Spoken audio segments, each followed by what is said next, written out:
તો આજે આપણે વાત કરીશું ભારતના એક ખૂબ જ મહત્વાકાંક્ષી આર્થિક પ્રયોગ વિશે. એક એવો પ્રયોગ જેણે દેશના અર્થતંત્રને એક નવી જ દિશા આપી. હા, આપણે વાત કરી રહ્યા છીએ સ્પેશિયલ ઇકોનોમિક ઝોન્સ એટલે કે SEZ વિશે. ચાલો આની અંદર ઊંડા ઉતરીએ અને સમજીએ કે આ પ્રયોગ ખરેખર કેટલો સફળ રહ્યો.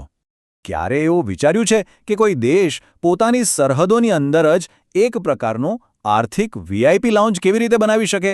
એવી જગ્યા જ્યાં બિઝનેસ કરવાના નિયમો અલગ હોય અને રોકાણકારો માટે લાલ જાજમ પાથરેલી હોય.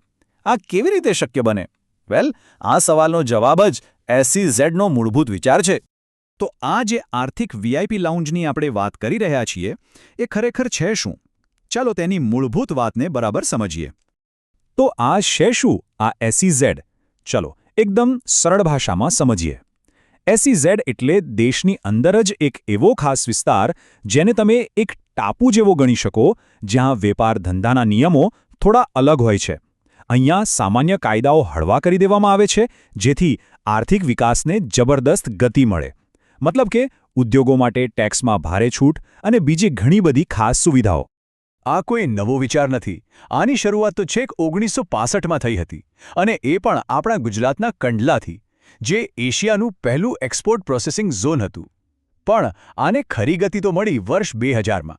ત્યારે ચીનની જબરદસ્ત સફળતા જોઈને ભારતે પણ એક નવી, વધુ આક્રમક SEZ નીતિ અપનાવી, અને પછી 2005માં આ નીતિને કાયદાનું મજબૂત પીઠબળ મળ્યું, જેથી રોકાણકારોનો વિશ્વાસ જીતી શકાય.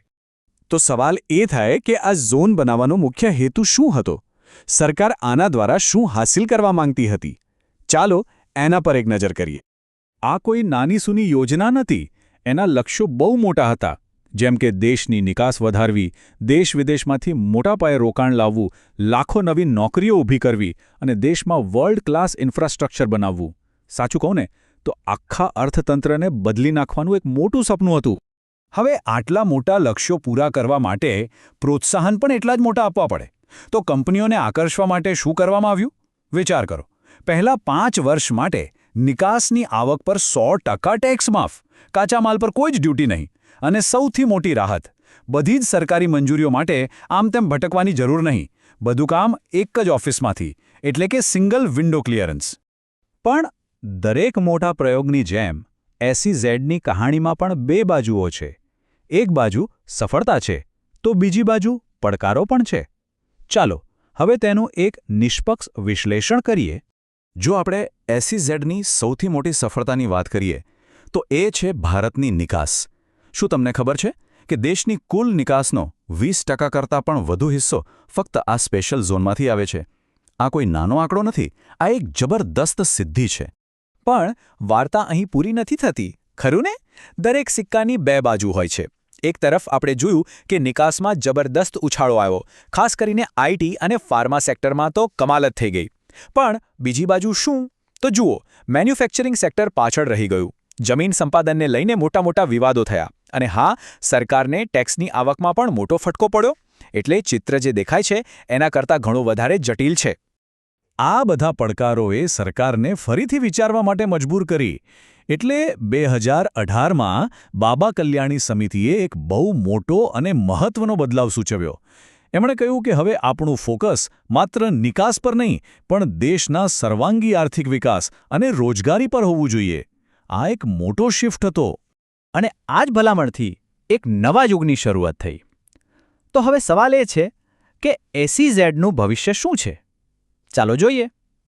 જૂના સેસ કાયદાના પડકારોનો જવાબ આપવા માટે સરકાર એક નવો કાયદો લાવી રહી છે, ડેશ બિલ, જેનું પૂરું નામ છે development of enterprise and service herbs. અને સમજી લો કે આ માત્ર નામનો ફેરફાર નથી, આ આખી વિચારસરણીમાં એક ક્રાંતિ છે. અહીંયા એક મૂળભૂત પરિવર્તન જોવા મળે છે. જુઓ, જૂનો કાયદો ફક્ત અને ફક્ત નિકાસ પર જ કેન્દ્રિત હતો, જ્યારે આ નવો કાયદો સમગ્ર આર્થિક વિકાસ અને રોજગાર પર ભાર મૂકે છે. સૌથી મોટો ફેરફાર એ છે કે હવે કંપનીઓ પર નિકાસનો કોઈ દબાણ નહીં હોય. તેઓ ભારતના વિશાળ ઘરેલું બજારમાં પણ પોતાનો માલ વેચી શકશે. આનો હેતુ એકદમ સ્પષ્ટ છે. આ ઝોનને અરગ ટાપુઓ તરીકે નહીં, પણ ભારતીય અર્થતંત્રના એક અભિન્ન અંગ તરીકે વિકસાવવાનો છે. તો આખરે સવાલ એ જ છે, શું SEZથી દેશ સુધીની આ સફળ થશે?